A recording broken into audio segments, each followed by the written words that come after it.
For those interested, Square Enix released a benchmark tool for their upcoming Final Fantasy XV PC release, due out March 6th.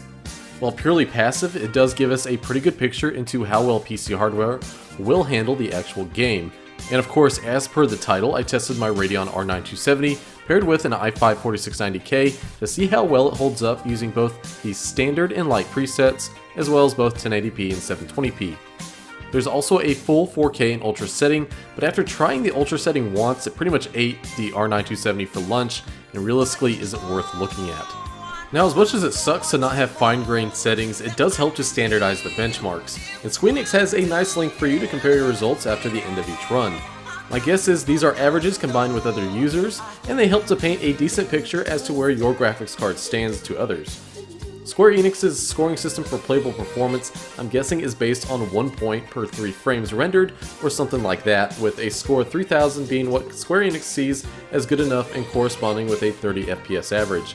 Honestly, a comparison using frame rates and frame times instead would be much more useful, but that's why we have Fraps and Afterburner to help us out with the metrics that matter. Let's take a look at the 1080p benches first. Using the Lite preset setting resulted in an average frame rate of 39.4 for a max of 52 and a minimum of 8 FPS, while the standard graphics settings returned an average of 28.8, a max of 40, and a minimum of 7 frames per second.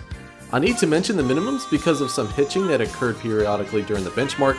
My guess is from the game loading assets in the VRAM, as this R9 only has 2GB of video memory and the benchmark uses all of it. In general, the average FPS in the standard setting likely corresponds with the base PS4's graphical presentation. The flip side is that it has a full 1080p output instead of the PS4's variable resolution that runs between 900 and 1080p. It looks quite nice, and even when it just falls below 30 FPS, it's not so bad that I would consider it unplayable, it's just not optimal.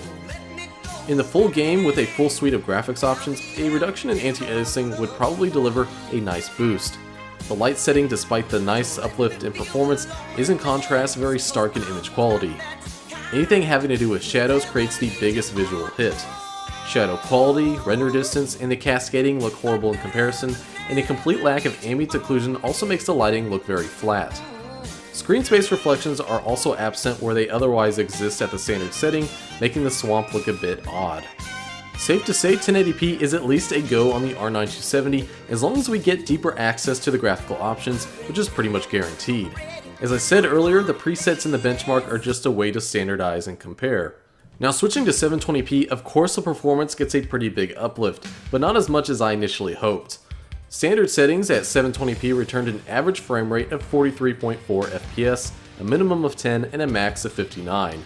Halving the resolution doesn't mean you get double the frame rate as a result, as 1080p is twice as many pixels as 720p, but it's a solid 50% jump in performance.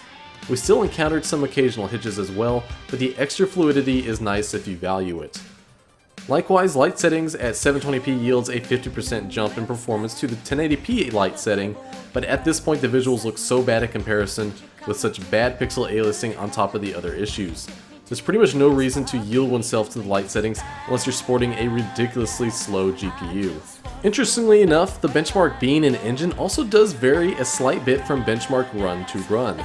For example, at the Rent-A-Bird, the Chocobo doesn't approach from the exact same spot every time, and the battle with the mech and soldiers doesn't always play out completely the same until a Shiva summoning scene, which again doesn't always have the same viewing angles out towards the environment.